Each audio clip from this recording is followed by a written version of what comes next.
I was cleaning my son's room when I found $700 hidden in his shoebox. I immediately called my wife into the room. "Hey, honey, have you seen this?" "Yes, what's the big deal?" "You should be happy our son's saving money." Before I could respond, she walked out. I figured she was just on her period or something TBH. But when our 12-year-old son came home, my wife Talia appeared with the $700, counting it bill by bill when she thought I wasn't looking.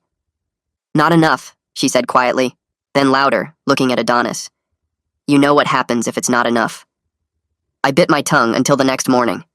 Talia was giving Adonis 2 white pills with breakfast. "What are those?" "Vitamins," she said, but watched him swallow them like her life depended on it. "They'll help you last longer."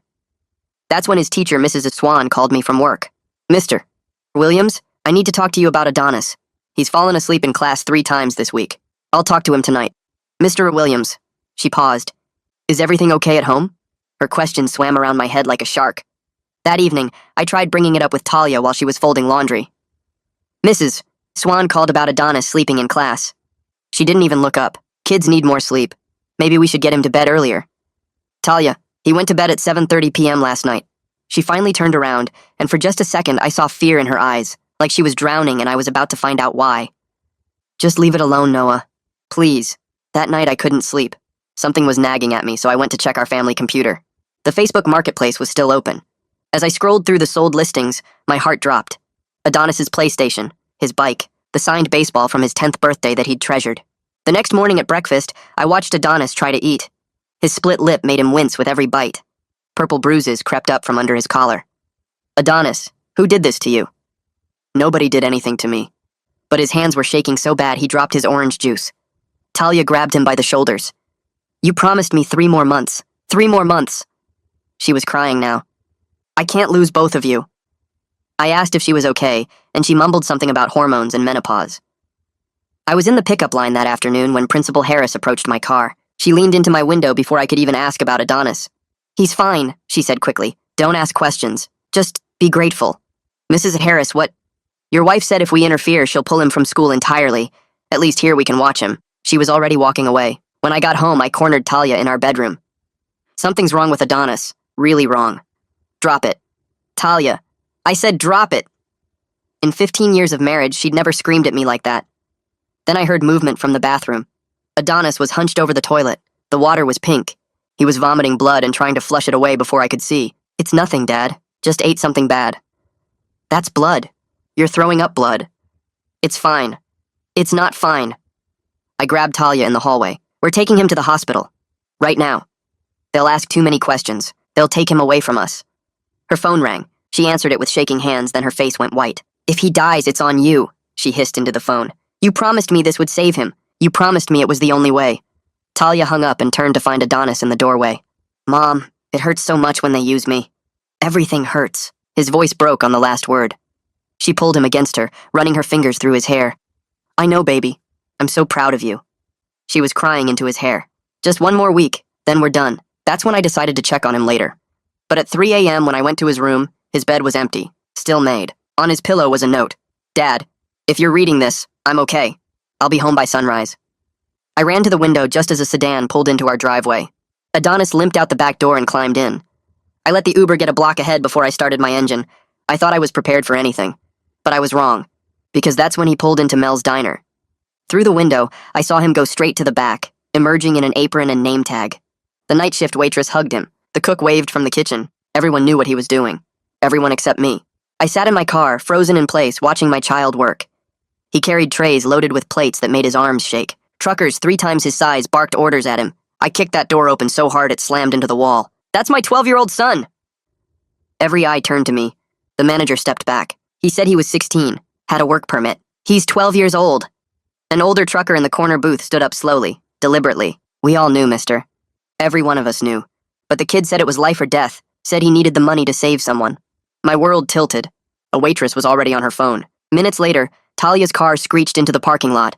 She saw Adonis on the floor and fell apart completely. "I told you weekends only. You promised me. Just weekends, you promised." Adonis was trying to stand, swaying. "Mom, the bills. I had to pay them." "What bills?" I demanded. I looked at my wife's tears, my son's blood on the floor, and felt my whole world crashing down. "Noah, you have cancer." The word cancer hung in the air like smoke while I stared at the blood pooling under Adonis on the dirty diner floor. My legs went weak and I grabbed the doorframe, suddenly understanding why I'd been so tired lately, why I'd lost 20 pounds without trying, why there was blood in the toilet that I kept telling myself was just hemorrhoids. Adonis tried to push himself up, but his arms gave out, and he collapsed back down, more blood dripping from his split lip onto the cracked linoleum. The cook was already on the phone, and within minutes red lights were flashing through the window as the ambulance pulled up. The paramedics rushed in with a stretcher, and I pointed at Adonis, telling them to take him first while I helped Talia to her feet. She was shaking so bad she could barely walk, kept saying the same thing over and over about not knowing what else to do. I followed the ambulance in my car with Talia crying in the passenger seat, her hands covering her face the whole drive. At the emergency room, they wheeled Adonis straight through the double doors, while a nurse with a camera started taking pictures of his split lip and the bruises climbing up his neck. The triage nurse asked me how he got hurt, and I told her everything about finding him at the diner, about the truckers who knew, about him working illegal night shifts. Talia seemed to get smaller with every word I said, sliding down in the plastic waiting room chair. The ER doctor came out after an hour saying they needed blood work and a CT scan because Adonis had been throwing up blood. His hemoglobin was at 7.2, way below normal for a kid his age, and they were talking about keeping him overnight for observation. A woman in a blazer appeared with a clipboard and introduced herself as a social worker from the hospital. Roman Reyes from CPS showed up before we even finished the paperwork, a tall man with a badge who separated us into different rooms for interviews. He asked me about school attendance and work schedules, writing everything down in a small notebook. When I mentioned Principal Harris knew about this, his pen stopped moving, and he looked up at me with hard eyes. In the other room, I could hear Talia crying through the thin walls as she talked to another CPS worker. Later, she told me she admitted finding mail from my doctor 3 months ago when I was at work, test results I'd hidden in my desk drawer. The insurance had lapsed when I switched jobs 6 weeks ago, and she panicked about the bills, thought she could handle it secretly until the new coverage kicked in next month. Brady Novak, the hospital social worker, sat with me in a small office while Adonis was getting his CT scan, spreading out forms for charity care programs across the desk. He explained each application slowly, showing me where to sign, telling me about payment plans and financial assistance I never knew existed. His kindness hit me hard because it made me realize how much trouble we were really in, how much help we actually needed. That evening, while Adonis slept with an IV in his arm, I sat in the bathroom stall and finally let myself think about all the signs I'd ignored. The exhaustion that made me fall asleep at red lights, the blood I kept seeing and pretending wasn't there, the stomach pain I took ibuprofen for every morning. Talia had found the test results I'd hidden even from myself, the ones from my physical 6 months ago that said I needed follow-up immediately. My denial could have killed me, and now it was killing my son who was working himself to death trying to save me. I found Talia in the hallway and asked her about those white pills she'd been giving Adonis at breakfast. She broke down again, admitting they were caffeine pills and energy supplements she bought at the gas station to keep him awake for his shifts. She hadn't thought about what 200 milligrams of caffeine would do to a 12-year-old's heart and stomach. Part of me wanted to scream at her, but another part understood the desperation that made her do it, the fear of losing me that made her risk losing our son. The next morning, while we waited for Adonis to wake up, Roman Reyes called to say he'd visited the diner at dawn. He confirmed Adonis had been working there illegally for 2 months, sometimes 5 nights a week from midnight to 6 in the morning. Mel was claiming he thought Adonis was 16 because of the work permit, acting shocked when Roman showed him Adonis's real age. The labor board was already involved, and the diner was facing fines that could shut it down permanently. Roman said he'd be back to interview Adonis when he was feeling better, that this was just the beginning of a long investigation. Talia gripped my hand so tight her nails left marks in my skin, both of us watching our son sleep in that hospital bed with machines beeping around him. The machines kept beeping steady until Adonis's eyes opened around 6 in the morning, and the first thing out of his mouth was asking if I was going to die like his friend Tommy's dad did last year, from the same kind of cancer. I grabbed his hand and promised him we'd fight this together, but no more secrets and definitely no more working, and he just started crying and saying sorry over and over for not making enough money to help. Brady came in with a stack of papers while the nurse checked Adonis's IV and started explaining how our insurance gap meant we had 0 coverage for 3 whole months, right when my symptoms started getting bad. The new insurance I got through work had a huge deductible we hadn't met yet, and wouldn't cover any of the experimental treatments the doctors might want to try, so even with charity care we were looking at bankruptcy for sure. He pulled out application after application for emergency Medicaid, hospital charity programs, and drug company assistance, each one needing different documents we'd have to dig up from home like tax returns and pay stubs and bank statements. Talia and I sat at the little hospital table working through the forms together, neither of us talking, just filling out boxes and signing our names over and over while Adonis dozed.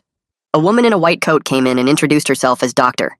Camilla Hudson, my new oncologist, and she scheduled my first real cancer appointment for tomorrow morning with a whole bunch of tests I couldn't even pronounce. She was nice but direct about needing staging scans right away to see how far the cancer had spread, and I signed consent forms that my brain couldn't really process because I kept thinking about Adonis asking if I was going to die. The imaging center called my cell phone to schedule my PET scan and biopsy for Thursday, and the tech on the phone explained the whole procedure.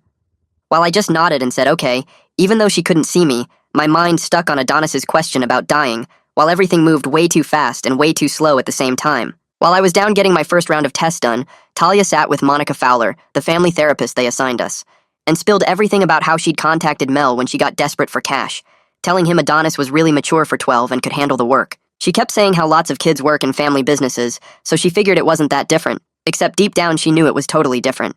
But the fear of losing me made her ignore that voice in her head, and even now, with everything that happened, she still tried to defend not telling me because she thought I'd refuse treatment if I knew the cost. The next day, Adonis had to describe the night shifts to Monica, with me sitting right there listening to every awful detail about truckers who grabbed his arm. When he brought the wrong order, trays so heavy his whole body shook carrying them, burns all up his forearms from the coffee pot when his hands got too tired to hold steady. He talked about it like it was just normal stuff because Mom said it would save Dad's life, and Monica wrote down every single word for the CPS report while I sat there feeling sick. That afternoon, I drove to the bank and told them I needed to cash out my entire 401k, even with the huge penalty, and the financial advisor spent 20 minutes trying to talk me out of it, showing me charts about compound interest and retirement planning while I just kept signing papers until he finally processed the withdrawal for $30,000 that might cover 2 months of treatment if we were lucky.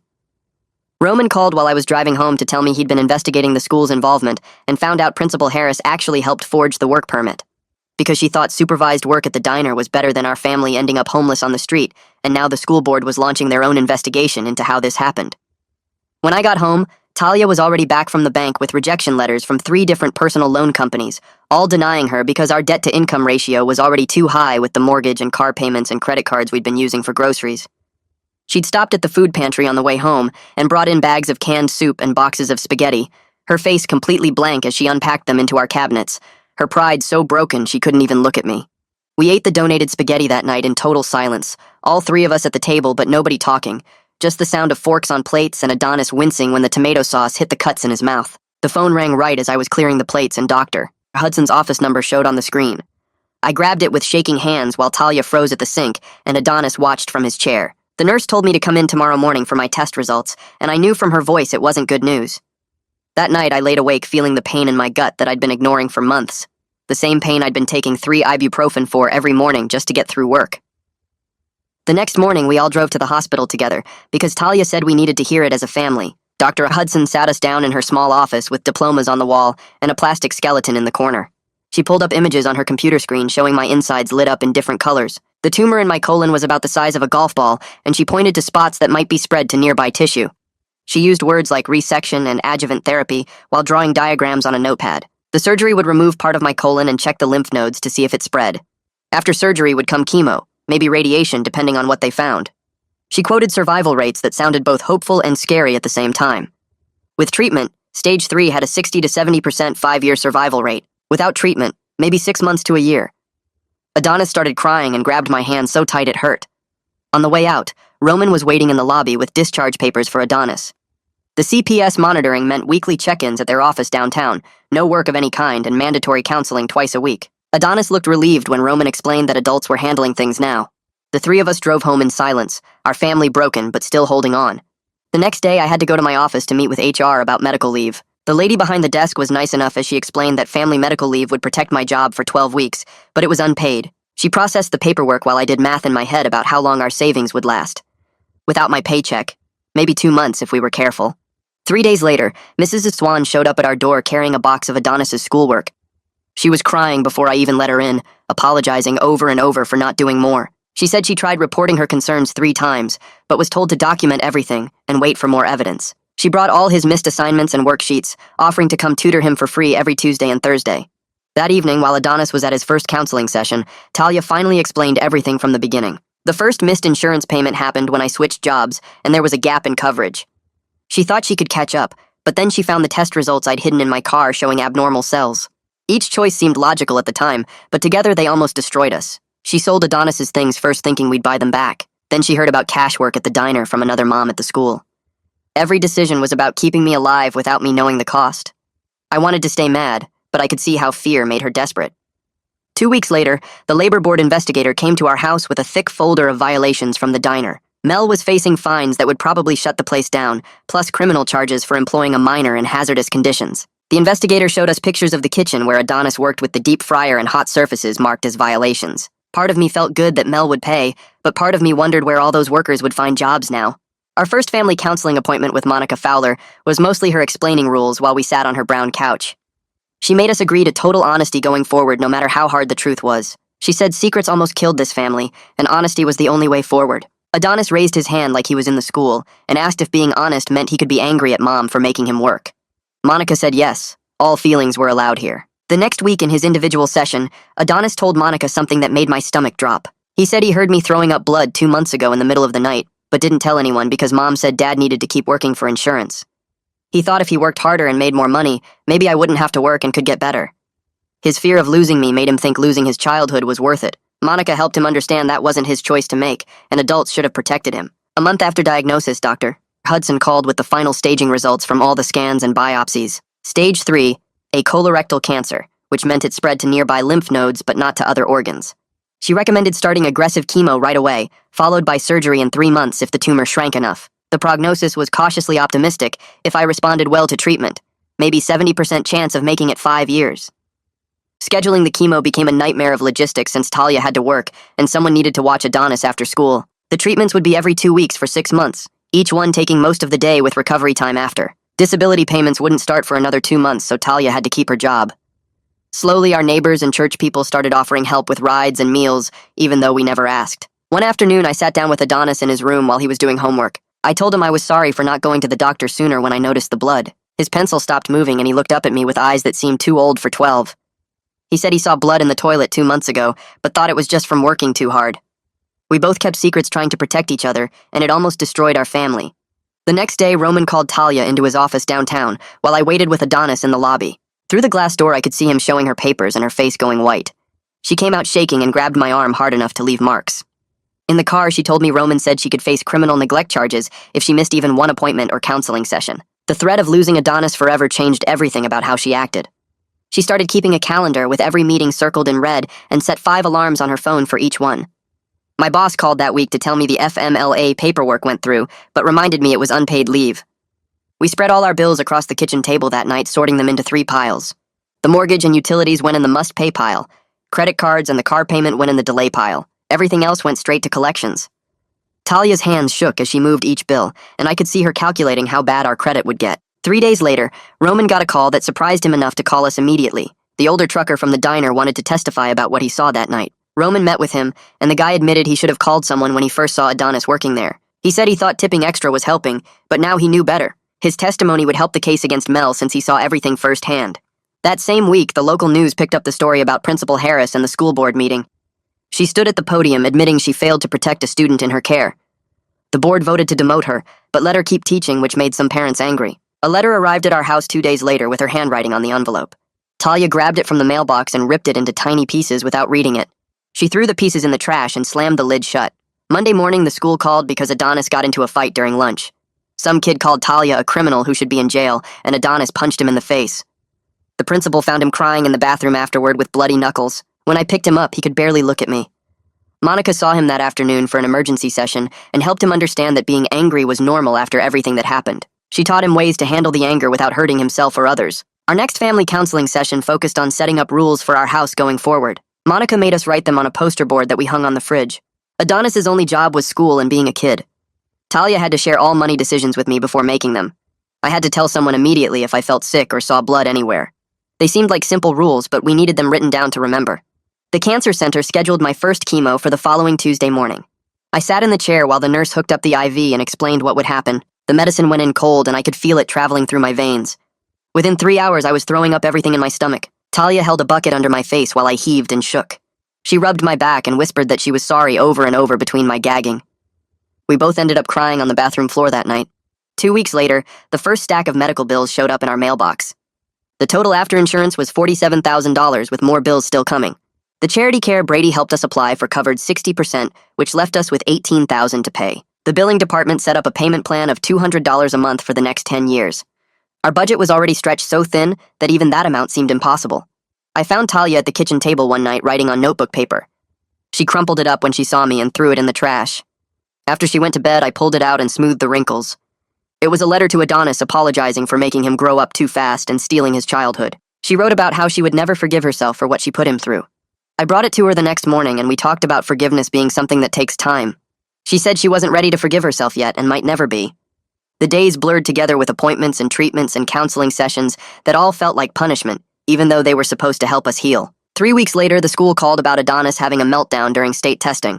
The room went dead quiet, and he just started shaking and couldn't breathe right. Mrs. Swan grabbed him and got him to the counselor's office fast, while the other kids kept taking their test. The counselor sat him on the floor and talked him through breathing exercises until his hands stopped shaking. She explained later that silence was a trigger now because the diner was always loud with truckers yelling and dishes clanging. Adonis learned to raise his hand when he felt panic coming, and the teacher would let him step into the hallway. The next Monday, Roman showed up at our door for the monthly CPS check without warning. He walked through every room taking notes on his clipboard while we followed behind, nervous. Adonis was at the school, so Roman asked to see his grades and attendance records, which Talia pulled up on the computer. Everything looked good, and Roman wrote that we were following all the requirements they set. He mentioned if we kept this up for 3 more months, he'd recommend closing our case completely. The threat of losing Adonis still hung over every single thing we did, but at least Roman seemed happy with our progress. 2 days later, we got a letter saying the labor board scheduled a hearing about the diner for next month. Our legal aid lawyer met with us at her cramped office downtown to explain what would happen. She said we'd each have to testify about what we saw and what Adonis went through working there. Adonis sat quiet the whole meeting, but I could see his leg bouncing under the table when she mentioned facing Mel in court. The lawyer said his testimony was the most important part since he was the victim. That night at dinner, we talked about whether to push for criminal charges against Mel or take whatever plea deal they offered. Adonis said he wanted Mel to go to jail for what he did, but also just wanted everything to be over. Talia thought we should let the prosecutor decide since they knew what cases actually won. I agreed because none of us really understood how the legal system worked anyway. The following week, I went for my 3-month scan to see if the chemo was working. Dr. Hudson came in with the results looking serious, which made my stomach drop. The tumor had shrunk, but not as much as she hoped it would by now. She wanted to add a stronger drug to my treatment, but warned it was expensive, and insurance probably wouldn't cover it. Brady spent hours on the phone fighting with the insurance company while we sat in the waiting room panicking about money. They denied it twice before Brady figured out the right codes to use on the appeal. Meanwhile, our landlord taped an eviction notice to our door for being 2 months behind on rent. I called him right away and begged for more time to figure something out. He agreed to let us stay if we paid half now and set up a payment plan for the rest. The stress made my blood pressure shoot up so high that Dr. and Hudson had to adjust my other medications. Every single system seemed designed to kick you when you were already down. That Thursday was our family counseling session with Monica, and something finally broke open in Talia. She started sobbing so hard she couldn't talk for 5 whole minutes. When she finally got words out, she said she was so scared of being a widow at 38. She turned to Adonis and begged him to forgive her for making him work. She said she thought she was saving our family, but she almost destroyed it instead. Adonis sat frozen for a minute, then got up and hugged her for the first time since everything started. Monica said this was progress even if it didn't fix everything yet. The healing would take way longer than the hurting did. Over the weekend, Adonis had to write an impact statement for the labor board hearing. His teacher stayed after school to help him organize his thoughts and fix his grammar. He wrote about missing school and throwing up blood and being too tired to play with friends. He practiced reading it out loud to us over and over until he could get through it without crying. Each time he read it, he stood a little taller and spoke a little louder. His teacher told him his voice mattered and people needed to hear what happened. Sunday morning, the pastor announced the church took up a special collection for our medical bills without even asking us first. They raised $8,000 in one service, which made Talia cry with embarrassment. She kept saying we didn't deserve charity after what we did to Adonis. I reminded her that Adonis working was also charity, but the bad kind that hurt him. This was people actually helping the right way without asking for anything back. The next afternoon, the prosecutor called to explain what would probably happen with Mel's case. She said he'd most likely plead guilty to misdemeanor child endangerment to avoid trial.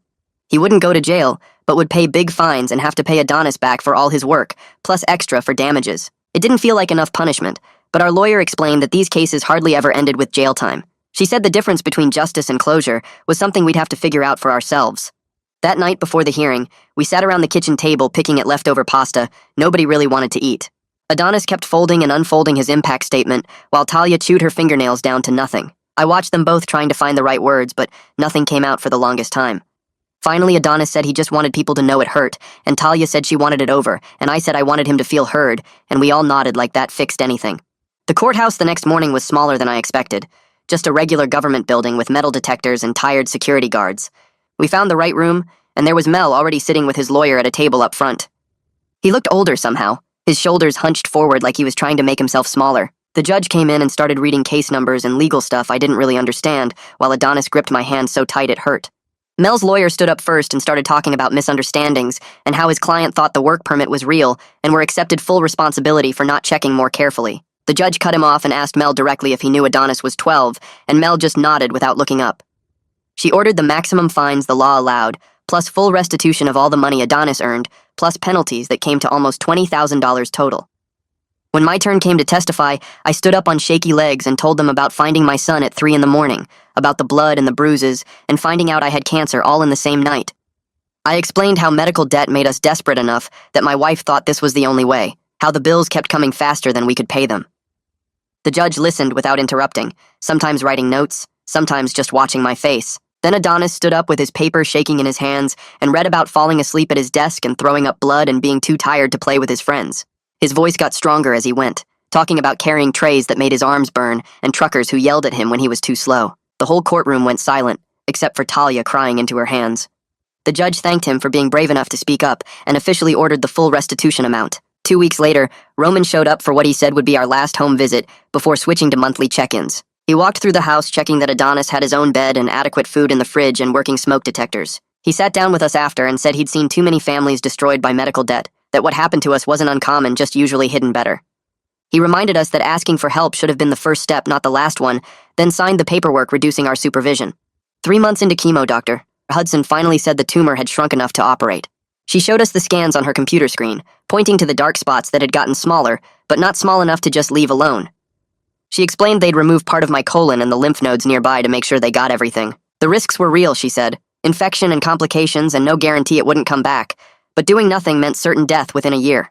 We scheduled it for 2 weeks out. Surgery day came too fast and too slow at the same time. I kissed Talia and Adonis goodbye in the pre-op room, while nurses put IVs in both arms and made me count backwards from 10. I made it to 7. 5 hours later, I woke up with a tube down my throat and machines beeping everywhere. The surgeon was already there telling Talia they got clean margins, that it looked contained, but they wouldn't know for sure until the lab results came back. I tried to talk but couldn't around the tube, so I just squeezed her hand. They moved me to a regular room the next day, and that's when I saw the bag attached to my stomach, this clear plastic thing collecting what used to go in the toilet. The nurse showed Talia how to empty it and clean around the stoma, which is what they called the hole in my belly. For the next 3 weeks, Talia did everything for me without complaining once. She emptied that bag 4 times a day and helped me shower and change the bandages when they got gross. She treated my broken body like it was just another chore that needed doing. No big deal, even when I could see her fighting not to gag.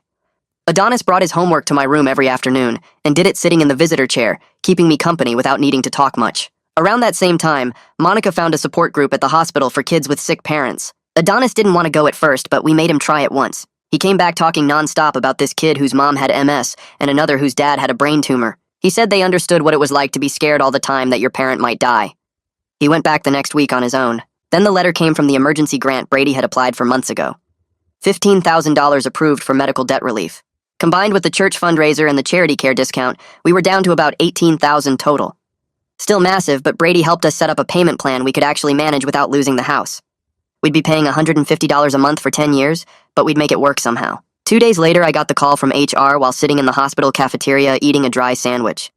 They confirmed my job was protected under FMLA, but said the promotion I'd been up for went to someone else since I couldn't commit to the travel schedule. I told them I understood and hung up feeling grateful just to have a job to go back to when this was all over. That same week, the school board held an emergency meeting about our case, and Principal Harris stood up in front of everyone to explain how she'd failed to report what she knew about Adonis working. The board voted to implement new mandatory reporting policies with direct hotlines to CPS and required training for all teachers on recognizing child labor signs. Adonis watched the news coverage from his spot on the couch and said maybe other kids wouldn't have to go through what he did. Brady came by the house 3 days later with a stack of paperwork and started walking us through all the community resources available. He signed us up for the food bank that delivered boxes every Tuesday, got our electric bill reduced through a hardship program, and enrolled us in free counseling sessions at the cancer center. We sat at the kitchen table filling out forms while he explained each program, and I realized we'd been too proud to ask for help that had been there all along. The following Monday, Roman showed up for what he said would be our final official CPS visit. He walked through the house checking off items on his clipboard and asking Adonis questions about school and home life. After an hour, he sat us all down in the living room and said the final report would recommend closing our case with just periodic courtesy checks. He shook our hands and told us we were one of the families that actually made it through together, even if we had scars to show for it. 3 weeks after surgery, the pathology report finally came back, and Dr. Hudson called me personally to deliver the news. The margins were completely clean with no lymph node involvement, which was the best possible outcome we could have hoped for. She recommended preventive chemo just to be safe, and said insurance had surprisingly approved it without a fight this time. My prognosis shifted from guarded to genuinely optimistic, and I hung up the phone feeling like I could breathe for the first time in months. That Thursday night, we had our first normal dinner in what felt like forever, with no talk of bills or doctors or court dates. Adonis complained about his math homework, while Talia laughed at my terrible joke about the hospital food.